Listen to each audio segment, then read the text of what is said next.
마태복음 24번째 시간입니다. 이혼 증서를 주고 이혼하라 라는 제목으로 하나님의 말씀을 전하도록 하겠습니다. 우리는 지금 예수 그리스도의 말씀에 근거해서 율법과 복음, 율법과 그리스도의 관계를 살펴보고 있죠. 율법은 죄를 명확히 규정한다고 했어요. 죄를 깨닫게 합니다. 죄를 정죄해요. 그러나 이걸로 끝나지 않습니다. 율법은 우리를 그리스도에게로 인도합니다. 죄는 몇 가지 문제 행동에 관한 것이 아니고 사람의 본성, 사람의 마음에 관한 거예요. 그렇게 사람은 죄 앞에 철저히 무기력합니다. 죄가 우리를 짓밟고 죄가 우리를 불행하게 하고 죄가 우리의 삶을 마구 파괴한다 할지라도 사람은 죄를 이겨낼 수가 없습니다. 율법이 이것을 깨닫게 하죠. 따라서 율법 앞에 선 사람은 자신의 무력함을 깨닫고 절망해요. 나는 이제 어찌할꼬 내가 망하게 되었다. 이것이 율법 앞에 선 사람의 외침이에요. 자기 자신에게 절망한 사람은 소망이 있습니다. 구원자를 찾기 때문이에요. 죄를 해결해 줄 수 있는 분, 생명과 풍요를 다시 줄 수 있는 분, 생명의 성령의 법을 마음에 새길 수 있는 그분, 구원자 예수 그리스도를 찾게 됩니다. 다 아시다시피 몇 달 동안 제가 몸이 안 좋아서 계속 고생을 하고 있어요. 사실 그 전까지는 건강 문제를 신경 써본 적이 거의 없습니다. 체력도 좋은 편이고 가족 내력도 없고 지병이 있는 것도 아니에요. 그런데 나이 때문인지 무엇 때문인지 작년부터 여기저기가 아팠어요. 그 전에는 한 번도 병원에 가본 적이 없는데 하도 아프니까 제 발로 병원을 찾아가게 되더군요. 그러면서 제가 안 것이 있습니다. 우리 집 주변에 병원이 굉장히 많이 있다는 것을 알았어요. 아프기 전까지는 보이지 않던 것이 아프니까 눈에 들어왔다는 거예요. 아픈 사람만이 병원을 찾죠. 목마른 사람이 물을 찾아요. 배고픈 사람이 밥을 찾습니다. 마찬가지예요. 죄가 무엇인지 아는 사람이, 죄가 본성의 문제라는 것을 아는 사람만이 구원자 예수 그리스도를 찾습니다. 삶이 황폐해지는 이유가 뭘까요? 죄 때문입니다. 이것을 아는 사람은 그리스도를 찾아요. 삶이 무기력해지는 이유가 뭘까요? 죄 때문입니다. 이것을 아는 사람은 그리스도를 간구해요. 우리의 삶이 쪼그라드는 이유가 뭡니까? 죄 때문이에요. 이것을 아는 사람은 그리스도를 붙듭니다. 죄는 우리의 마음을 장악해서 우리가 잘못된 판단을 하게 해요. 죄는 우리의 생각을 지배해서 우리가 왜곡된 감정을 갖게 만들어요. 죄는 우리의 감정을 오염시켜서 잘못된 말을 하게 하고 잘못된 행동을 하게 합니다. 잘못된 말과 잘못된 행동을 습관적으로 하는 사람은 그 인생이 행복할 수가 없어요. 불행할 수밖에 없다는 거예요. 삶이 황폐해지고 무기력해지고 쪼그라들 수밖에 없어요. 오염된 감정, 왜곡된 생각을 갖고 사는 사람은 유쾌한 삶을 절대로 살 수가 없어요. 죄로 장악된 마음을 품고 사는 사람은 정말 복된 삶, 정말 즐거운 삶이 무엇인지 모릅니다. 죄는 우리의 관계를 파괴해요. 죄는 우리의 사회생활을 병들게 해요. 죄는 우리의 가정을 불행하게 만들어요. 죄는 우리의 생활 전반을 망가뜨려요. 율법은 이것을 정확하게 포착해서 알려주고 깨닫게 합니다. 다시 말해서 율법이 공격하는 것은 우리의 몇 가지 행동이 아니에요. 문제 행동 정도가 아니에요. 우리의 마음, 우리의 본성, 우리의 삶 전체를 정죄합니다. 그리고 절규하게 만듭니다. 어떻게 해야 이 불행한 인생에서 구원을 받을 수 있습니까? 어떻게 해야 이 허무하고 무기력한 삶에서 참된 인생의 의미를 찾을 수 있습니까? 어떻게 해야 참된 복을, 참된 즐거움을 얻을 수 있습니까? 이런 절규를 내뿜게 해요. 예수님은 이 산상수훈의 말씀이, 산상수훈의 교훈이 궁극적으로 예수 그리스도를 가리키고 있다고 가르치세요. 그리스도를 믿으면 그리스도의 영께서 우리 안에 새로운 일을 시작합니다. 새로운 마음을 부어주세요. 부드러운 마음으로 바꾸어 주세요. 하나님의 말씀을 사랑하도록 우리의 본성 자체를 바꾸어 주신다는 거예요. 이렇게 성령으로 인해서 새겨진 생명의 법이 우리의 속 사람을 바꾸는 겁니다. 속 사람을 변화시켜서 마음으로부터 우러나오는 순종을 하게끔 바꾸는 거예요. 그렇게 만드는 거예요. 이것이 자발적인 순종이요, 이것이 즐거운 순종입니다. 자발적이고 즐겁게 순종할 때 비로소 우리는 마음과 행동으로 하나님께 영광을 돌리는 삶을 살 수 있어요. 이것이 서기관과 바리새인의 의보다 더 나은 의입니다. 오늘 본문은 지난주 본문과 연결되어 있죠. 지난주에는 10계명의 7번째 계명, 간음하지 말라라는 계명을 예수님께서 바르게 해석해 주셨어요. 바리새인들은 간음하지 말라 하였으니 우리는 간음하지 않았다. 그러니 우리는 죄가 없다. 이렇게 해석을 했죠. 반면에 예수님께서는 어떻게 해석했습니까? 누구든지 마음에 음욕을 품고 이성을 바라보면 그 자체가 간음죄라고 하세요. 그리고 오늘 본문에서 예수님은 간음과 관련된 율법 하나를 더 가르쳐 주십니다. 31절, 본문 31절 같이 읽어볼까요? 시작. 또 일렀을 때 누구든지 자, 이 말씀은 신명기 24장 1절에 있는 말씀입니다. 한번 찾아볼게요. 구약성경 신명기 24장 1절 같이 읽어볼까요? 자, 시작. 사람이 아내를 맞이하여 데려온 후에 그에게 수치되는 일이 있음을 발견하고 그를 기뻐하지 아니하면 이혼 증서를 써서 그의 손에 주고 그를 자기 집에서 내보냅니다. 오늘 본문을 잘 해석하려면 지금 우리가 읽은 신명기 24장 1절에 대해서 잘 이해를 해야 합니다. 특별히 두 가지 이해가 필요해요. 하나는 이 율법의 원래 의도가 무엇인지를 알아야겠죠. 이 율법은 광야 속 이스라엘 백성들에게 주신 말씀인데 가나안 땅에 들어가서 살 때 이렇게 살라고 주신 말씀이에요. 다른 하나는 이 율법을 예수님 당시의 바리새인들이 어떻게 해석했는지를 알아야 돼요. 살인하지 말라, 간음하지 말라라는 이 율법을 제대로 해석해내지 못했던 바리새인들은 이 율법도 왜곡시켜서 적용을 했습니다. 따라서 이 두 가지, 즉 원래 의도는 무엇이고 바리새인들의 해석은 무엇인지를 알아야만 예수님의 말씀을 이해할 수 있어요. 자, 하나씩 보도록 하죠. 첫째, 이 율법의 원래 의도 뭘까요? 신명기 24장 1절 이 말씀의 의도 원래는 무엇일까요? 이렇게 물어보는 이유가 있어요. 신명기 24장 1절을 따르면 이혼이 가능하죠. 물론 조건이 있습니다. 아내에게 수치되는 일을 발견하고 그녀를 기뻐하지 않으면 이라는 조건이 붙어 있어요. 그럼에도 불구하고 서류 한 장만 있으면 이혼이 아주 쉽게 가능했습니다. 그런데 이렇게 쉽게 이혼해도 되는 걸까요? 이것이 성경적인 입장일까요? 마태복음 19장에 가면 이혼과 관련된 논쟁이 한 번 더 벌어집니다. 한번 찾아보죠. 마태복음 19장 5절부터 6절이에요. 마태복음 19장 5절부터 6절입니다. 우리 같이 한번 읽어볼까요? 시작. 말씀하시기를 그러므로 사람이 그 부모를 떠나서 아내에게 합하여 그 둘이 한 몸이 될지니라 하신 것을 읽지 못하였느냐. 그런즉 이제 둘이 아니여 한 몸이니 그러므로 하나님이 짝지어 주신 것을 사람이 나누지 못할지니라 하시니. 자, 이 마태복음 19장을 펼쳐놓고 들으세요. 바리새인들이 예수님께 물어보죠. 이유가 있으면 아내를 버려도 됩니까? 그런데 여러분, 이 질문에는 함정이 있어요. 성경의 원래 의도와 모세의 율법 사이에 충돌이 있기 때문이에요. 예수님은 성경의 원래 의도를 이렇게 말씀해 주시죠. 결혼은 하나님이 짝지어 주셔서 한 몸이 된 것이니 결코 사람이 나눌 수가 없다. 함정을 파놓고 기다리던 바리새인들이 즉각 대묻습니다. 7절이에요.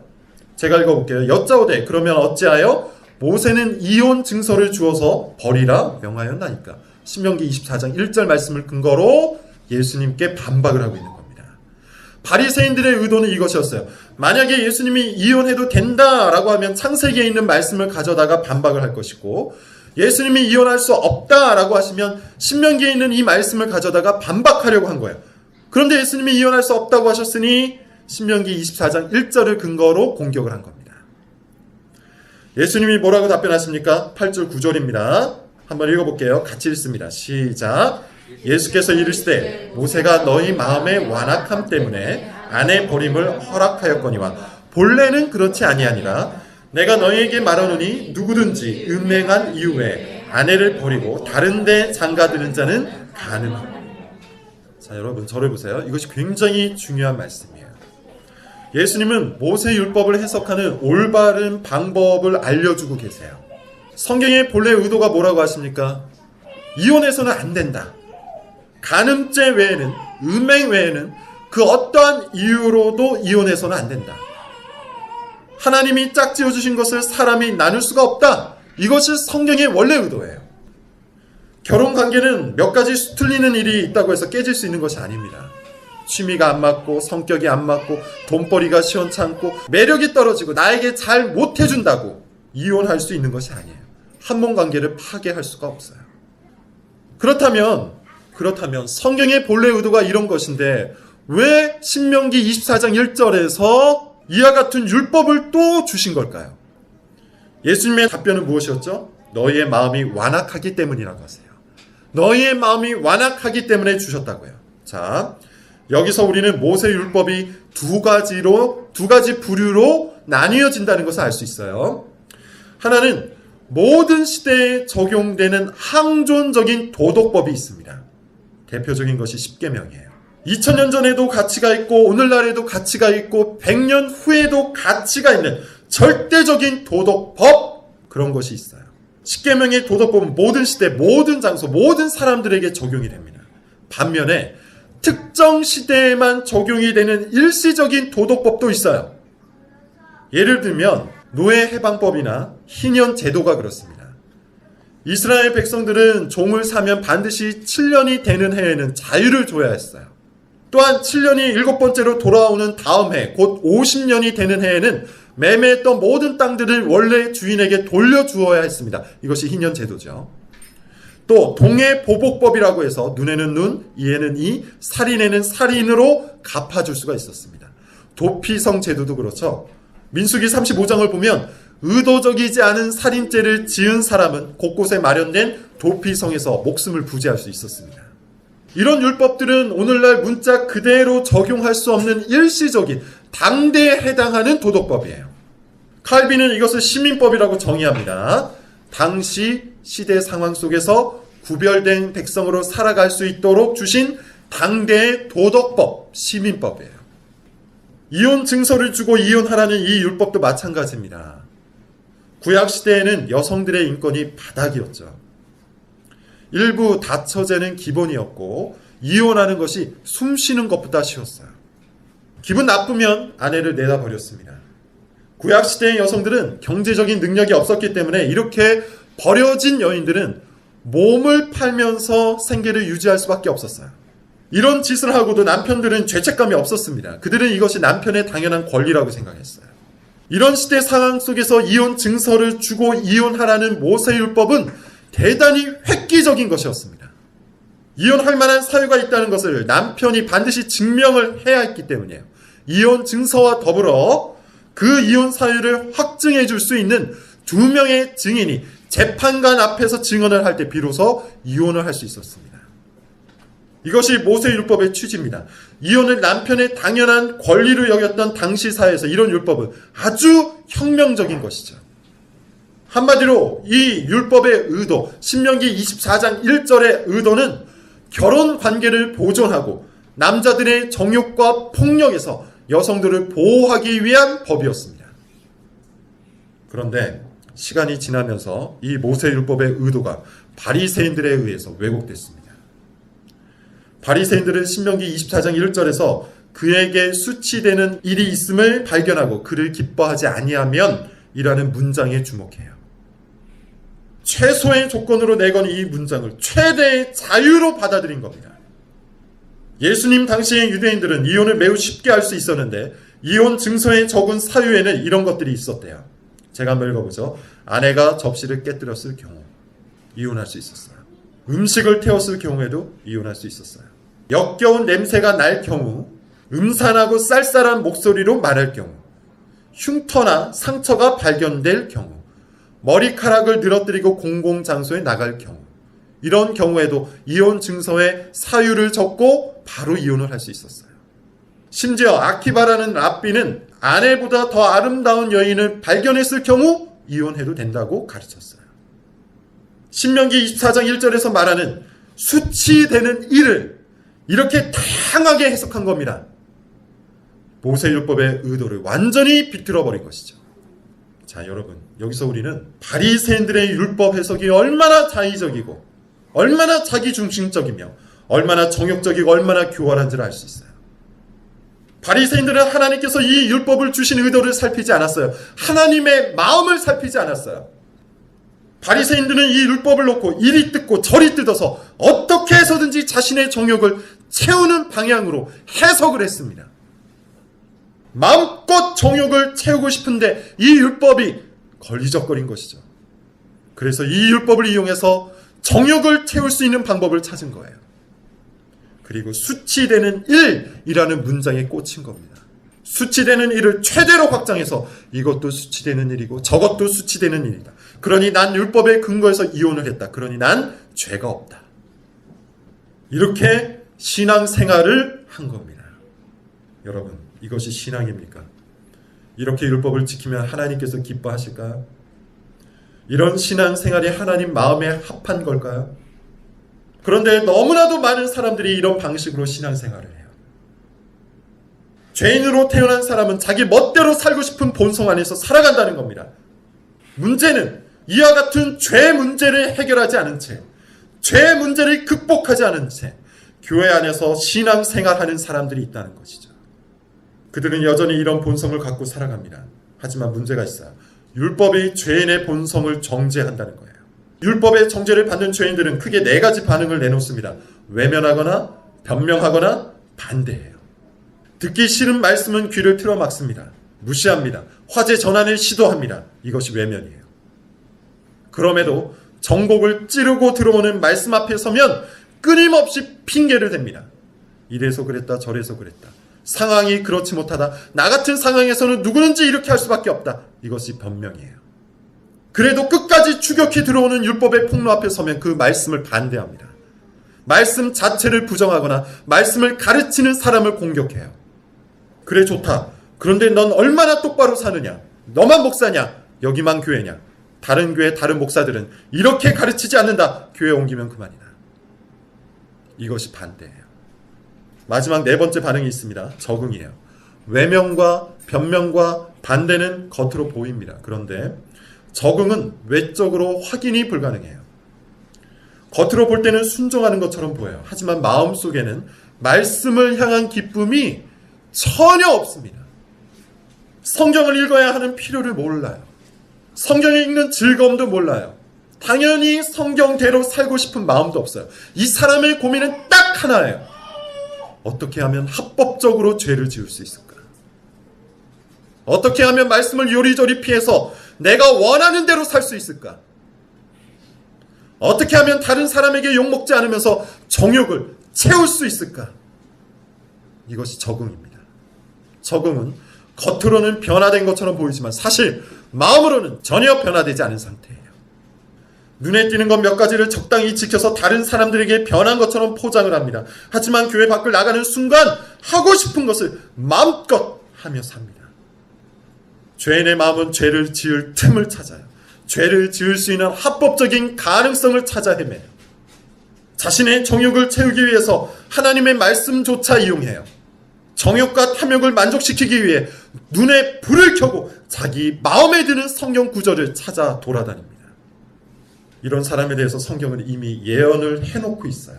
디모데 후서를 찾아볼까요? 4장 3절 4절이에요. 디모데 후서 4장 3절 4절입니다. 같이 읽어보겠습니다. 시작. 때가 이르니 사람이 바른 교훈을 받지 아니하며 귀가 가려워서 자기의 사욕을 따를 스승은 많이 두고 또 그 길을 진리에서 돌이켜 허탄한 이야기를. 바울은 교회 안에, 다른 곳이 아니에요. 교회 안에 이런 사람들이 있을 것을 알고 있었어요. 이 사람은 바른 교훈을 따르지 않는답니다. 귀가 가렵다라는 말은 가려운 귀를 시원하게 긁어줄 말을 원한다는 뜻이에요. 다시 말해서 기분 좋은 말, 듣고 싶은 말, 동의할 수 있는 말을 원한다는 의미예요. 그러니 이 사람은 누구를 따를까요? 자기 사욕을 채워줄 수 있는 스승을 따라가겠죠. 듣고 싶은 말을 해주는 설교자, 기분 좋은 말을 해주는 목사, 동의할 수 있는 말을 해주는 목회자만 따라다닌다는 거예요. 결국 이 사람은 진리를 왜곡하여 만든 거짓 교훈을 따르게 됩니다. 바울의 이 날카로운 경고는 오늘날 그대로 성취되었어요. 오늘날 교회 안에 이런 사람들이 얼마나 많습니까? 교회를 떠나지는 않아요. 말씀을 떠나지도 않아요. 교회 안에서 성경을 갖고 신앙 생활을 해요. 그런데 바른 교훈을 받지 않습니다. 진리에서 귀를 돌이킵니다. 외면을 하고 변명을 하고 반대를 합니다. 그리고 적응을 합니다. 말씀의 참된 의도를 고의로 회피합니다. 대신에 듣고 싶은 말만 들어요. 동의할 수 있는 말만 따라요. 정욕을 채워주고 탐욕을 채워주고 죄악된 본성을 만족시켜주는 말씀만 찾아 헤매요. 죄에 익숙한 자기의 삶을 다독여줄 수 있는 설교자를 찾아 돌아다녀요. 죄 지을 수 있는 자유를 얻기 위해 기꺼이 성경 말씀을 왜곡합니다. 이것이 이혼 증서를 주고 이혼하라는 말씀에 대한 바리새인들의 율법 해석이에요. 그들은 성경의 단어 하나를 붙들고 죄 지을 자유를 얻어냈어요. 거기에는 하나님을 향한 사랑도 없고 이웃에 대한 사랑도 없어요. 거기에는 오직 자기 만족만이 있을 뿐이에요. 이에 대해서 예수님이 뭐라 말씀하시죠? 본문 32절입니다. 제가 읽어볼게요. 나는 너에게 이르노니 누구든지 음행한 이유 없이 아내를 버리면 이는 그로 간음하게 하며 또 누구든지 버림받은 여자에게 장가드는 것도 간음하니라. 이와 같은 것이 간음이라고 하세요. 성경 전체에서 허용하고 있는 딱 하나의 이유, 음행 외에는 그 어떤 경우에도 이유는 불가합니다. 앞서 말한 것처럼 결혼은 하나님이 짝지어 주신 것이기 때문이에요. 성경을 따르면 남편과 아내는 그저 두 사람이 법적으로 계약을 한 정도가 아니에요. 계약 관계가 아니에요. 하나님께서 두 사람을 한 몸으로 연합시켜 주신 겁니다. 따라서 결혼은 두 사람 사이의 약속 정도가 아니라 하나님과 두 사람이 함께하는 언약이에요. 다시, 결혼은 하나님과 두 사람이 함께하는 언약이에요. 계약이 아니에요. 두 사람 중에 한 사람이 간음죄를 지어서 언약을 파기했을 때에만 합법적인 이혼이 가능합니다. 그 외에는 모두 불법이에요. 그래서 예수님이 이렇게 말씀하시는 겁니다. 음행한 이유 없이 아내를 버리면 그로 간음하게 하는 것이요 버림받은 여자에게 장가드는 것도 간음하는 것이다. 왜 그렇습니까? 여전히 결혼 언약이 유효하기 때문이에요. 하나님이 한 몸으로 연합시켜 주신 그 언약 관계가 깨지지 않았기 때문이에요. 그만큼 성경의 말씀은, 이 율법의 의도는 결혼이 무거운 것이고 존귀한 것이며 거룩한 것이라는 겁니다. 이것이 결혼이라는 제도를 만드신 하나님의 의도예요. 그런데 바리새인들은 이 결혼 제도를 어떻게 해석한 겁니까? 종이 쪼가리에 적절한 이유만 적으면 얼마든지 깨버릴 수 있는 것으로 해석해버린 겁니다. 왜 그렇게 해석한 겁니까? 왜 그런 방식으로 해석을 한 겁니까? 하나님의 의도를 살피지 않았기 때문이에요. 왜 하나님의 의도를 살피지 않았습니까? 자신의 탐욕을 먼저 생각했기 때문이에요. 왜 자신의 탐욕을 먼저 생각한 겁니까? 하나님을 사랑하지 않기 때문이에요. 왜 하나님을 사랑하지 않습니까? 죄를 사랑하기 때문이에요. 왜 죄를 사랑합니까? 죄인이기 때문이에요. 죄인이기 때문이에요. 죄인은 죄를 더 사랑합니다. 죄 짓는 것을 사랑합니다. 죄를 더 사랑하는 사람에게는 하나님도 수단일 뿐이에요. 무엇을 위한 수단입니까? 자기의 탐욕을 채우기 위한 수단이에요. 디모데후서 3장 1절부터 5절을 찾아서 읽어봅시다. 디모데후서 3장 1절부터 5절. 저랑 교독을 해볼까요? 너는 이것을 알라. 말세에 고통하는 때가 이르러 사람들이 자기를 사랑하며 돈을 사랑하며 자랑하며 교만하며 비방하며 부모를 거역하며 감사하지 아니하며 거룩하지 아니하며 무정하며 원통함을 풀지 아니하며 모함하며 절제하지 못하며 사나우며 선한 것을 좋아하지 아니하며 배신하며 조급하며 자만하며 쾌락을 사랑하기를 하나님 사랑하는 것보다 더하며 같이요. 경건의 모양은 있으나 경건의 능력은 부인하니 이 같은 자들에게서 내가 말세에 고통하는 때는 저 마지막 날을 말하지 않아요. 예수님의 초림과 재림 사이 곧 지금 오늘을 말합니다. 오늘날 어떤 일이 벌어진답니까? 사람들이 자기를 사랑한대요. 돈을 사랑하고 교만하고 비방하고 모함하고 절제하지 않는답니다. 사납고 거룩하지 않으며 조급하게 산답니다. 스스로를 점검해 보세요. 무엇보다 쾌락 사랑하기를 하나님 사랑보다 더 한답니다. 죄를 사랑한다는 거예요. 이런 사람은 경건의 모양은 있지만 경건의 능력은 없대요. 어떻습니까? 오늘 설교에서 묘사했던 그 사람과 똑같죠. 자기를 사랑하는 사람, 쾌락을 사랑하는 사람, 곧 죄악된 본성을 즐기는 사람은 하나님을 사랑하지 않아요. 그 사람은 죄 짓는 자유를 얻기 위해 적당히 말씀을 이용하고 적당히 하나님을 이용해요. 죄인은 결혼의 순결함을 위해 주신 말씀을 비틀어서 자신의 음욕을 채우는 데 사용해요. 죄인은 결혼의 존귀함을 위해 주신 하나님의 말씀을 왜곡하여서 자신의 더러운 욕망을 위해서 사용해요. 죄인은 결혼을 보존하고 연약한 여성을 보호하기 위한 하나님의 말씀 속에서 죄 지을 틈을 찾아 헤매요. 이것이 죄인의 네 번째 반응, 적응이에요. 죄인은 하나님의 말씀 앞에서 외면하거나 변명할 수 있습니다. 반대하거나 적응해 버릴 수도 있어요. 그러나 이 네 가지 반응은 율법의 정죄를 피해갈 수가 없어요. 율법은 반드시 죄를 폭로하고 고발하고 심판합니다. 그러므로 모든 죄인은 이제 마지막 반응을 내놓아야 해요. 회개입니다. 회개만이 율법의 정죄 앞에서 죄인이 내놓을 수 있는 올바른 반응이에요.